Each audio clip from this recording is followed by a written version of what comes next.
Eu, em primeiro lugar, queria dizer à Sra. Deputada Filipa Roseta que eu partilho da sua opinião. Nós todos estamos a tentar fazer o nosso melhor. Eu tive a oportunidade de estar com a Sra. Deputada na altura na Azambuja, cada um defende aquilo que entende que, num dado momento, é o que é necessário para conseguirmos responder a esta pandemia, ultrapassarmos esta fase. Eu entendo todas as sugestões e críticas de forma absolutamente construtiva.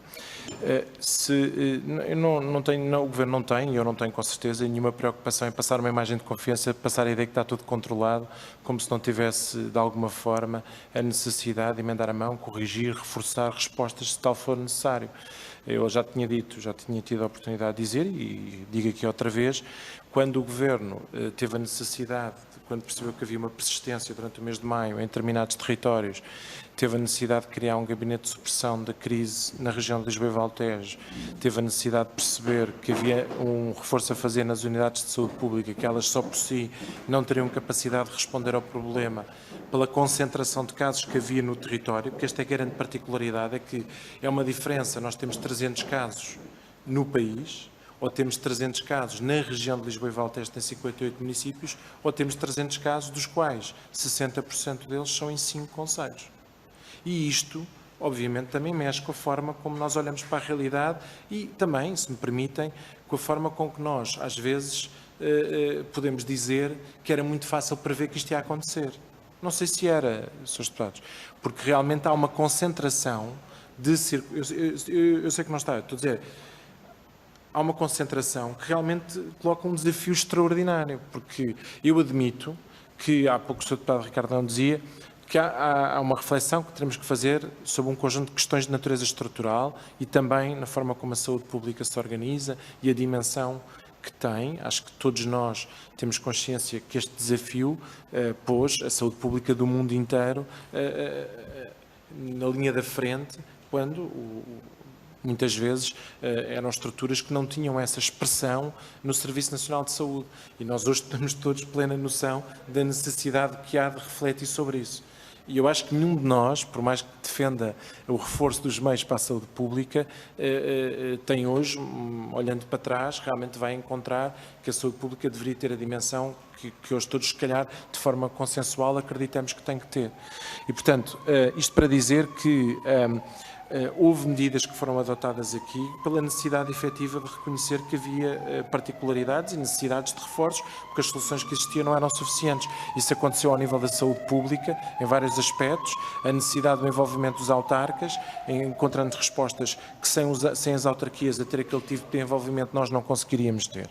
E, portanto, eu continuo a dizer que nós temos que olhar para esta circunstância acreditando pela avaliação que é feita com os autarcas. Se os autarcas todos nos tivessem dito todas as medidas que vocês adotaram, de restrição de horários, de criar um quadro contraordenacional, das equipas mistas que nós temos, não têm expressão, não estão a ter resultados, não estão a apresentar resposta, nós tínhamos que, obviamente, encontrar outras. A verdade é que aparenta ser que, para um conjunto de situações que nós fomos identificando, a resposta que nós encontramos tem-se mostrado capaz de conter determinadas situações.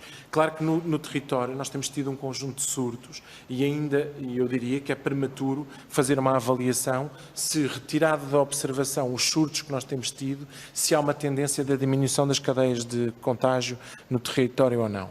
Portanto, eu diria que se conseguíssemos retirar da avaliação os surtos e perceber se estamos a reduzir as cadeias de contágio, significa que estamos a caminhar no sentido certo. Isto para responder a alguma da questão que referiu. Depois dizer sobre a questão dos transportes e no geral. A função que eu tenho é uma função que foi entendida como necessária face à dimensão do problema, à ocupação que as áreas setoriais tinham, à necessidade de proximidade com os autarcas e de um reforço de coordenação num conjunto de tarefas. Agora, também quero ser honesto, eu não substituo os meus colegas nas suas competências setoriais num conjunto de políticas que adotam também neste território. Não é essa a minha função. A minha função é procurar perceber em que medida em que nós podemos conjugar respostas de várias áreas setoriais para criar um melhor melhor ambiente de resposta na saúde. Mas eu não substituo os meus colegas num conjunto de áreas setoriais. Portanto, a monitorização que é feita ao nível dos transportes públicos é necessariamente feita pelos meus colegas que trabalham nestas áreas em concreto, no Ministério do Ambiente, no Ministério das Infraestruturas, e é feita consoante as responsabilidades que já estão distribuídas na área metropolitana de Lisboa, na CP e na área do ambiente, em todos os outros transportes. E ela é feita de tal forma que é feita que quando o alerta que eu coloco, que é um alerta que me chega, automaticamente permite que, neste caso, o meu colega Eduardo Pinheiro, que é Secretário de Estado da Mobilidade, verifique o Presidente do Metro, objetivamente a ocupação imediata naquele horário. Sabe ao dia, ao momento. E, portanto, o meu colega, o Eduardo Pinheiro, tem informação sobre todos os transportes que tutela. Sim. CP é o meu colega das infraestruturas. Mas sim, eles têm capacidade de responder os horários, a ocupação e conseguem perceber realmente se existe em determinados horários problemas. E volto a referir, tem existido maior capacidade do ponto de vista público de responder a essas necessidades do que, como aqui já foi identificado várias vezes, do ponto de vista privado. Depois, sobre a questão do aeroporto, aquilo que se procurou fazer foi responsabilizar quem gera o aeroporto de Lisboa e responsabilizar as empresas. São as empresas que são responsáveis por embarcar um passageiro sem o teste feito.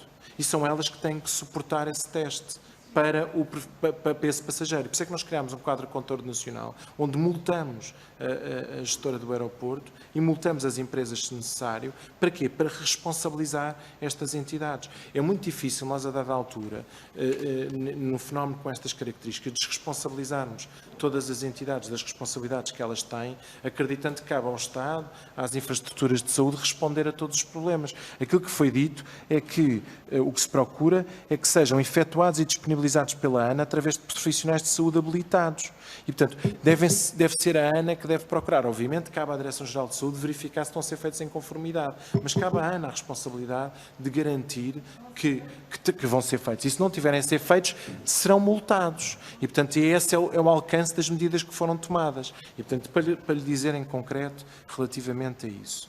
As linhas de emergência não tinham essa informação, mas registro daquilo que me está a dizer e vou procurar responder. Sobre a questão das respostas de natureza social, eu queria dizer que, por um lado, há uma resposta que está a acontecer neste momento no terreno que tem a ver com as tais equipas mistas. Eu sei que isto é demasiada informação e, por vezes, não é possível compreender, na realidade, o que é que está a acontecer. As tais equipas mistas, a saúde pública, quando faz um inquérito epidemiológico, identifica que há um problema de natureza social. Neste momento, como estamos a trabalhar neste território, a saúde pública informa automaticamente a Proteção Civil, que procura responder com visitas domiciliárias, com os departamentos das câmaras municipais, têm feito um extraordinário trabalho, com a segurança social e com a saúde comunitária. Para quê? Para, se houver problemas de natureza social, eles serem respondidos automaticamente, quer pela segurança social, quer muitas vezes pelas autarquias. Ainda assim, no Programa de Estabilização Económica e Social, foi reforçado o Programa de Apoio Alimentar e o Programa de Apoio através das cantinas sociais. Há pouco eu não referi, mas também é importante ser dito, que no Plano de Estabilização Económica e Social também foi criado um programa de emergência ao nível da habitação.